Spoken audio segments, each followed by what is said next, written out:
Hola Hernando, ¿cómo estás? Hola Natalie, ¿cómo vas? Bien, Me esperemos alegra que mucho. venga María mientras yo les termino de contar que el SIGMAR está presente en el Climatón Barranquilla 2020 y lo mismo en la Universidad Simón Bolívar. De hecho, si tienen tiempo a la hora del almuerzo, pueden visitar los stands de exposición en donde van a ver algunas de las actividades que hace el SIGMAR en el área de la Ciénaga de Mallorquín. El proyecto El Man Claro. Entonces, hola María Fernanda, ¿cómo estás? Hola Natalie, ¿cómo estás? Muy bien. Sé que la dinámica de este panel es ambos tienen una corta presentación y luego van a tener una conversación espontánea. Entonces, sin más, los dejo. Vale, Natalie. María, no te estamos viendo, solamente vemos una pantalla, no sé de quién es, pero no te estamos viendo. Es mía, seguro. Ok, sí. Ahí ¿Se vemos. logra ver? Sí. Vale, Natalia, muchas gracias antes que nada por la invitación. Como tú lo mencionabas, mi nombre es Hernando José Bolívar Anillo, soy microbiólogo, tengo un máster en microbiología y doctor en recursos alimentarios, soy profesor de la Universidad Simón Bolívar del programa de microbiología, hace poco acreditado en alta calidad. Y soy miembro del Centro de Investigaciones Marinas y Limnológicas del Caribe, SIGMAR, que como tú lo mencionabas es un nuevo centro que vamos a tener para estudiar todos estos temas que hablaba el panelista anterior. Creo que podemos apoyar mucho en esos temas de la Ciénaga de Mallorquín. Como tú lo mencionabas, yo les voy a hablar un poco sobre mi experiencia en la Antártida. Yo puse como título La Antártida, generadora de conciencia ambiental. Creo que la última pregunta que le hacían al panelista anterior va a quedar muy bien aquí, porque voy a hablar un poquito de residuos sólidos, lo que en la jerga científica le llamamos LITER, que fue algo que encontramos en la Antártida. Antes que nada, les voy a mostrar, este fue el grupo, el equipo que visitamos la estación Comandante Ferraz de Brasil. Este año Colombia hizo su sexta expedición donde participamos, y estos tres personajes que se encuentran aquí en pantalla, en sus pantallas, el profesor Rogueiro, que está a uno de los extremos, el extremo izquierdo, el profesor Jorge Fuso en el centro de la Universidad de Cádiz, el profesor Rogueiro de la Universidad de la Costa, y mi persona. Estuvimos visitando durante 3 semanas la estación Comandante Ferraz de Brasil. Es la estación más moderna que existe hoy en día en la Antártida, y que tuvimos nosotros el placer de ser los primeros expedicionarios colombianos de estar en esa nueva estación. Lógicamente les voy a hablar un poquito para que se ubiquen geográficamente. La Antártida es el polo sur del planeta, algunos le llaman el continente más alejado del planeta, también se conoce como el continente blanco, y obviamente ese nombre viene de que por el que el 98% de la Antártida está cubierta de hielo, y es el cuarto continente más grande después de Asia, América y África. O sea, es un continente que, aunque a veces no lo dimensionamos así, es un continente bastante grande, pero sobre todo cubierto de hielo. La Antártida tiene grandes importancias, o sea, tiene una gran importancia para el planeta. Aquí en esta diapositiva que ustedes están observando, resalto algunos puntos, pero resalto sobre todo el promotor de conciencia ambiental global. Hombre, el Antártida, para decírselos así muy rápidamente, es el aire acondicionado del planeta. Todo lo que ocurre en la Antártida se va a ver reflejado en todo el clima del mundo. Y obviamente todo lo que nosotros hagamos acá, en cada una de nuestras ciudades, va a haber repercusión en la Antártida, y se los voy a mostrar en el transcurso de la presentación. Entonces, promotor de conciencia ambiental global, ¿qué es lo que nosotros queremos a través de esta presentación? Que ustedes se sensibilicen y vean el impacto que algunas actuaciones antrópicas pueden generar en un continente tan alejado y donde muy poca gente, muy pocas personas tenemos la posibilidad de llegar hasta allá. En 1959 se firmó el Tratado Antártico. Es un tratado al cual Colombia se adhirió en 1988. Nosotros hacemos parte del Tratado Antártico. Y una de las cosas que el tratado dice es que, en interés de toda la humanidad, que la Antártida continúe utilizándose siempre exclusivamente para fines pacíficos, y que no llegue a ser un escenario u objeto de discordia internacional.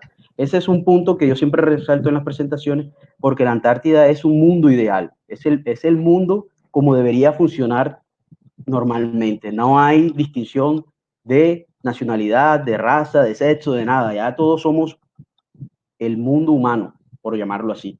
Entonces, por eso siempre resalto ese punto ahí.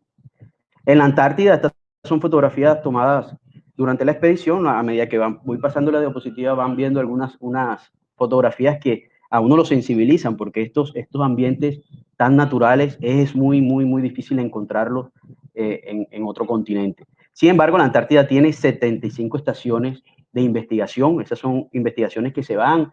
Todos los que vamos allá a la Antártida tenemos la posibilidad de asistir allá, es hacer investigación, y una investigación de primer nivel. Es decir, la Universidad Simón Bolívar, la CUP, pusieron su banderita en la Antártida, cosa que no es fácil hacer. Obviamente, para llegar a la Antártida, en este caso, este año fue colaboración internacional. Normalmente Colombia envía un buque propio. Este año fue por colaboración internacional. Íbamos a través del gobierno brasilero. Nosotros, otros compañeros iban con el uruguayo, argentino. Bueno, el grupo que les mostré, los dos compañeros y mi persona, íbamos con la Fuerza Aérea Brasilera. Nos cruzaron, afortunadamente para mí, porque no me gusta mucho el mar, navegar en buque, sobre todo en este sitio que hay olas, las mínimas creo que se manejan de 6 metros.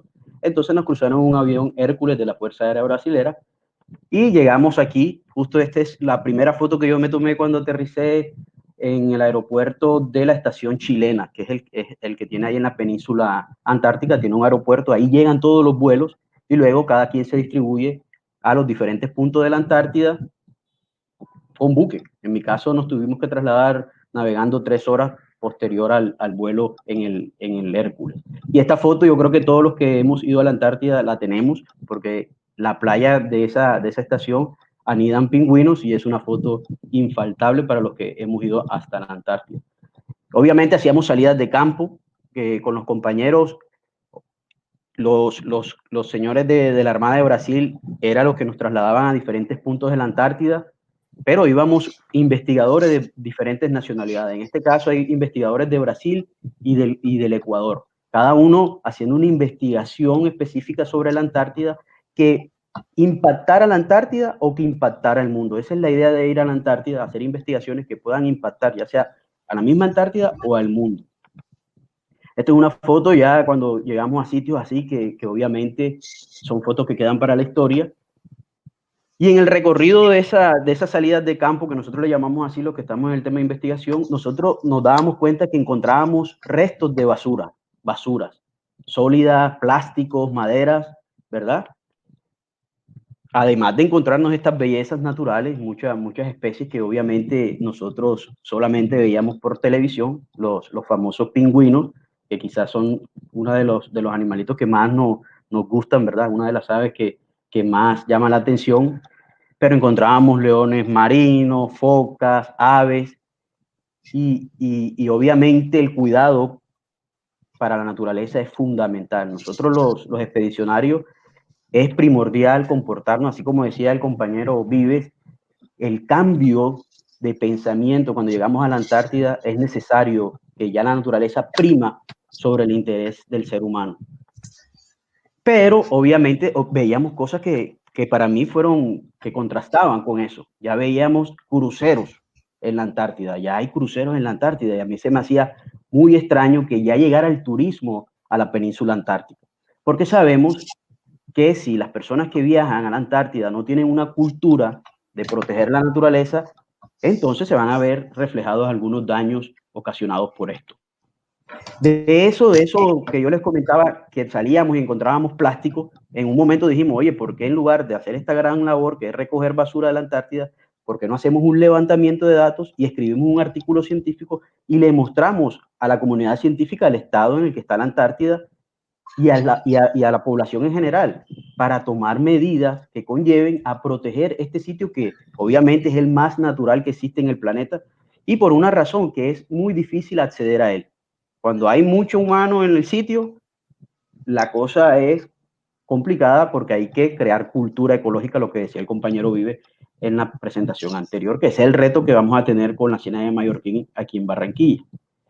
Y nosotros encontramos esto, los que me están viendo, encontramos que en diferentes playas, nosotros hicimos un levantamiento de 17 playas, y encontramos residuos plásticos de todo tipo, desde un tubo utilizado por investigadores, desde una insignia militar, desde un guante, desde un saco, desde cartones, desde botellas, que ya están contaminando las playas de la Antártida. En unos años atrás esto era impensable que esto sucediera, que un sitio tan considerado casi virgen, ¿verdad? Porque ya, como les mencionaba, hay estaciones de investigación, hay turismo, se consideraba tan virgen, ya encontremos este tipo de residuos en la Antártida. Eso, aquí les muestro la clasificación de esos residuos. Intento yo que ustedes se den cuenta la magnitud de cómo la contaminación puede llegar a un sitio que para nosotros se supone que está alejado de todo. Los principales residuos que encontramos fue madera y plástico. Los plásticos los subdividimos aquí. El poliuretano fue uno de los que más se encontró, ¿verdad? La gran pregunta que hay que hacerse y que nosotros intentamos responder es ¿de dónde vienen esos residuos? ¿Será que nosotros, los que estamos aquí en Barranquilla, aprovechando el Climatón Barranquilla, somos responsables de algunos de estos residuos que están ahí? No es descabellado pensarlo que así sea, porque las corrientes marinas, los vientos, actúan como medio de transporte. Para llevar un papelito, como decía el compañero Vive, que tú tiraste en la ventana, llueve, el arroyo lo lleva directo al río Magdalena, tenemos la desembocadura del río Magdalena aquí en Bocas de Ceniza, y por corrientes marinas, ese papelito que tú agregaste aquí, o botaste aquí, o depositaste mal aquí, llega a la Antártida y contamina las playas. Y hay que pensar lo siguiente, el 80% aproximadamente de los plásticos que llegan al mar se van hacia el fondo del mar. Lo único que nosotros vemos flotando representa, perdón, el 70%. Lo que flota representa apenas el 15%, y lo que llega a mar, a las playas, representa el otro 15%. Es decir, que nosotros vemos, no siquiera vemos la mitad de lo que está ahí por debajo del mar. Habrán una cantidad que nosotros, la verdad, yo creo que es incalculable. De manera que a mí me sorprendió bastante porque fue de casualidad, nosotros publicamos este artículo en septiembre. En octubre sale un comunicado en esta revista tan prestigiosa para los que se dedican a la investigación, Nature, de un grupo de 9 investigadoras que han viajado a la Antártida muchas veces y envían una voz de alerta al planeta, ni siquiera a los que administran la Antártida, que son los miembros del programa antártico, sino al planeta, diciéndole que proteger la península antártica es necesario antes que sea demasiado tarde. Ellas hablan de 4 puntos, voy a acelerar el paso porque no sé cuánto tiempo llevo. La pesca está afectando, la pesquería sobre todo de krill. El turismo, fíjense, más de 74,000 personas visitaron el año pasado a la Antártida. Yo creo que eso es una cifra descomunal para un sitio tan alejado, ¿verdad? Hablan también ellas y dicen la infraestructura de investigación. Estamos hablando de la península. 18 naciones tienen instalaciones científicas en la península. ¿Eso qué quiere decir? Que es un llamado de atención a nosotros los científicos que visitamos la Antártida, que tenemos que hacer un buen manejo de los residuos. Ya les mostraba una foto donde había un tubo que generalmente usan los investigadores, ¿verdad? Y otro tema importante que ellas llaman la atención es el cambio climático. El año pasado, perdón, a principios de año, cuando yo estuve allá, la Antártida alcanzó a temperaturas récord, 20 grados Celsius. Esta foto que ustedes están viendo en sus pantallas son los compañeros de la estación Comandante Ferraz, brasileros en su mayoría, haciendo una barbacoa o un asado, como decimos acá, fuera de la estación. Y fíjense ustedes cómo están vestidos, ¿verdad? Como decimos aquí en mocho, camisas, camisillas, en este caso de este señor, que ustedes ven a su derecha. Entonces eso era impensable hace unos años que esto ocurriera. Entonces el cambio climático también está afectando a la península antártica y es necesario tomar medidas para frenar todos estos procesos que se están observando. Creo que con eso termino, no sé, creo que fui bastante conciso para tratar de cumplir con el tiempo. Este es mi contacto para cualquiera que necesite ponerse en contacto en futuro conmigo. Y espero que ustedes viendo estas diapositivas sepan que los efectos de las consecuencias de lo que nosotros hacemos aquí en tierra tiene efectos catastróficos en otros sitios lejanos y que se consideran obviamente los más naturales que hasta ahora tenemos. Muchas gracias. Muchísimas gracias a ti, Hernando. María Fernanda estaba teniendo unos pequeños problemas técnicos que nunca faltan. mientras María vuelve, Hernando, qué impresionante, ¿no? Que hay, qué pocotón de basura. Yo estaba impresionada cuando estabas mostrando esa foto. ¿Quién lo pensaría, no? Sí, fíjate, Natalia, que nosotros no íbamos con la intención de hacer un levantamiento de basura en la Antártida. La verdad, ninguno de los proyectos, creo que fue de eso que como investigadores tenemos, que cuando vamos al área de estudio y vemos algo que podría generar, en este caso, un artículo de investigación y llamar la atención de las autoridades, en este caso que administran la Antártida, entonces dijimos, bueno, hagámoslo y mostremos esta realidad. Anteriormente, fíjate, en el artículo nosotros decimos, anteriormente se encontraban muchas colillas de cigarrillos. Nosotros no encontramos ninguna. Entonces, parece ser que las bases científicas sí que están llevando a cabo unos procesos para el manejo de los residuos. Yo lo viví en la base Comandante Ferraz, era una cosa fenomenal, funcionaba la recolección de residuos, el reciclaje, todo eso tiene que enviarse a Brasil, nada se puede quedar en la Antártida. O sea, sí que se protege, sin embargo, el comportamiento humano, si nos descuidamos y no tenemos esa conciencia ecológica que hablaba el compañero Vive, va a traer consecuencias como esta. Ahora, lo que yo planteaba, la basura que nosotros depositamos aquí, no es descabellado pensar que llega a la Antártida. Entonces, no es que si vamos a Mallorquín y depositamos un papelito ahí, se queda en Mallorquín. Eso puede recorrer todo el planeta, básicamente. Yo no soy estudioso del tema, pero eso es lo que los compañeros que sí son expertos me comentan. Porque yo soy microbiólogo, entonces era, bueno, un microbiólogo buscando residuos. Ahora, los residuos, desde el punto de vista microbiológico, transportan microorganismos que pueden desplazar a los microorganismos que son autóctonos de la Antártida. Entonces también podemos generar un daño macroscópico, lo que nosotros vemos, y microscópico, que era lo que hablaba también en la presentación anterior, cómo esos microorganismos juegan un papel fundamental en los ciclos biogeoquímicos de ese ecosistema. Así es, Hernando.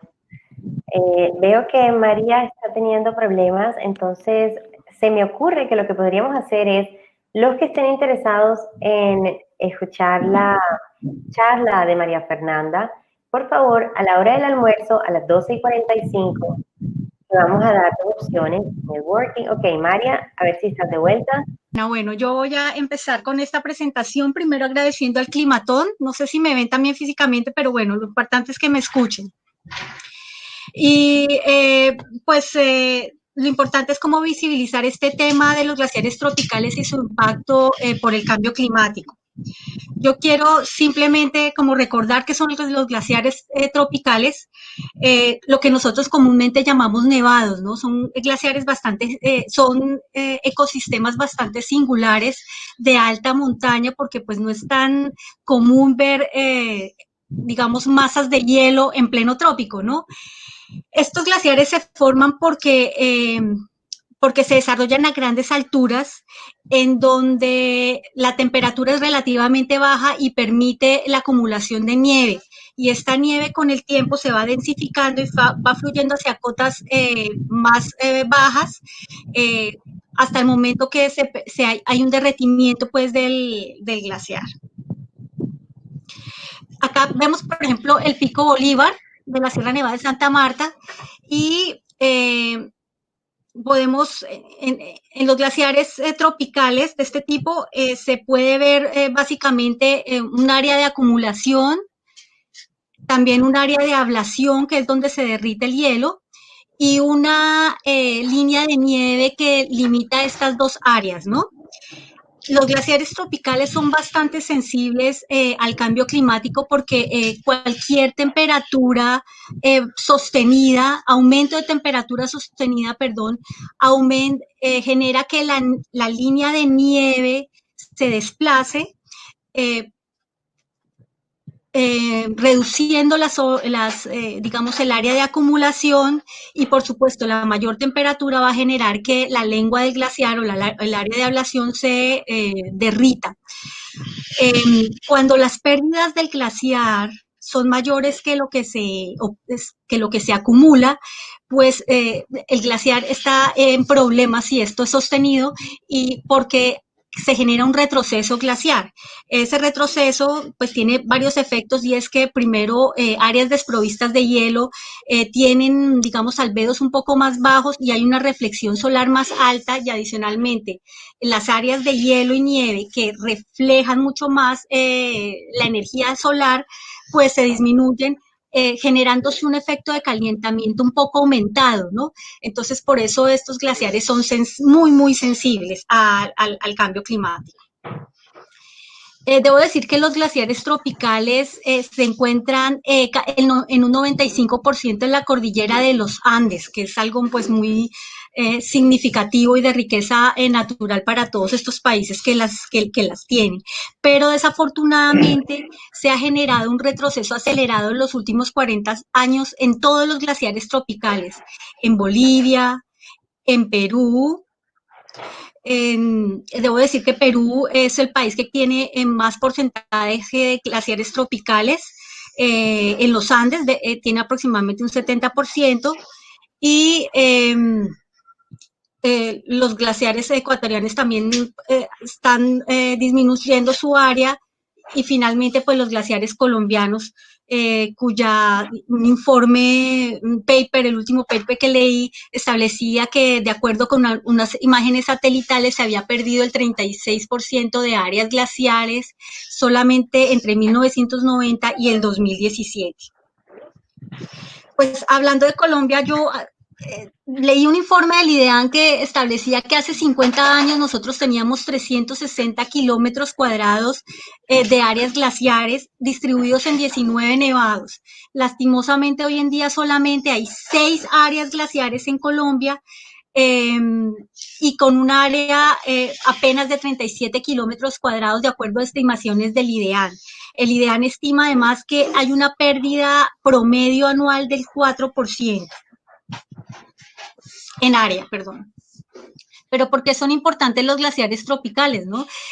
Bueno, los glaciares en todo el mundo, y como pues Fernando había hablado antes de la Antártida, tienen una función muy importante dentro del balance energético planetario, porque son áreas que tienen un poder de reflexión de la luz solar muy alto, generando enfriamiento al planeta, ¿no? Además de esto, a nivel local, por ejemplo, los glaciares tropicales tienen una función reguladora y amortiguadora del agua muy importante. ¿Por qué? Porque en el ciclo hidrológico, en las épocas de invierno los glaciares tropicales se convierten en fuentes de almacenamiento de agua bastante importantes, son centros de almacenamiento de agua naturales, y el agua se derrite, hay una contribución, o sea, se derrite, genera agua durante todo el año debido a que la temperatura, digamos, en los trópicos tiene muy poca variabilidad. ¿Esto qué significa? Que inclusive en épocas de no lluvia, épocas secas, pues siempre tendremos la disponibilidad de aguas glaciares, digo, en cuencas glaciares. Desarrollo cíclico del glaciar es diferente por ejemplo, en otros tipos de sistemas montañosos o de glaciares en las latitudes medias. Ya vemos que tanto la acumulación como la ablación son un poco más marcadas, ¿no? De acuerdo a las estaciones de invierno y verano, lógicamente. Pero ¿qué consecuencias tiene el retroceso glaciar? Acá veo, yo saqué un informe del Heraldo en el 2015, bueno, papi, en el 2015, en donde se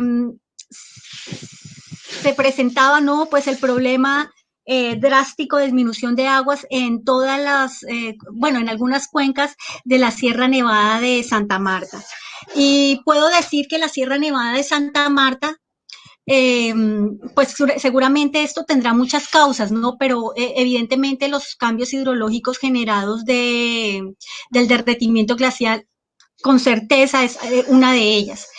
¿Qué pasa con el cambio climático? Pues la afectación en un glaciar en primera instancia genera picos hidrológicos, ¿no? Pero se ha visto que estos picos hidrológicos que se han producido de los años 80 y se van a producir hasta en los próximos 20 años, van seguidos de una disminución de caudal paulatina, ¿no? Y esto pues realmente va a generar problemas de aporte de aguas en cuencas glaciares, especialmente en estaciones secas. Pues no hay cálculos muy extendidos de cuánto es el aporte glaciar, de aguas glaciares en cuencas glaciares en Colombia, pero el IDEAN estimaba que, por ejemplo, en la cuenca glaciar del Río Claro, este aporte era de 1% en la época de lluvia y de aproximadamente 10% en la época seca. Este aporte puede ser mayor, por ejemplo, en áreas glaciares que son más grandes, y por supuesto en Perú llega a ser hasta el 45%. La disminución de agua glaciar afecta claramente las comunidades de las altas montañas de estas cuencas y los ecosistemas, digamos, de alta montaña, como páramos, bosques altoandinos. También el mayor calentamiento del que yo hablaba, cuando hay un desplazamiento, digamos que ya no hay hielo y ahora hay superficies rocosas, afecta también los ecosistemas de altas montañas. Otro aspecto muy importante es que un mayor calentamiento va a producir, y se ha reportado ya, unos desprendimientos mayores de masas de agua, de masas de hielo, hay más avalanchas, por supuesto. Se ha presentado también la formación de lagos proglaciares, ¿no? Se ha incrementado, que muchas veces están sostenidos por morenas, que no son inestables y que pueden generar, digamos, problemas si hay una sobreinundación o si hay un rompimiento, digamos, de las barreras que lo sostienen. Y lógicamente, al no perderse la capacidad de almacenar el agua en las altas montañas, va a generar, digamos, efectos más intensos de las lluvias en las cuencas glaciares. Bueno, vale la pena resaltar que este tipo de procesos, digamos, son más riesgosos y más peligrosos en nevados que se encuentran sobre volcanes. Ya, por ejemplo, nosotros digamos, hemos vivido la catástrofe de Armero en 1985, donde la erupción del volcán Nevado del Ruiz generó el desprendimiento por calor también de 10 kilómetros cuadrados de hielo que junto con la lava formaron alares que causaron pues gran daño, una catástrofe terrible. Y otra cosa que es muy importante es, pues realmente es una pérdida natural de nuestra diversidad, ¿no? Es una pérdida paisajística que puede afectar, por ejemplo, actividades como el turismo. Es una pérdida cultural, porque en las altas montañas, pues digamos, hay comunidades indígenas, comunidades de campesinos. Entonces, pues es realmente una pena. Y yo por eso, entonces, pues les doy las gracias por permitirme, digamos, presentar este problema, y los invito a conocer nuestros glaciares, ¿no? Muchísimas gracias. Muchísimas gracias, María Fernanda. Muchísimas gracias, Hernando.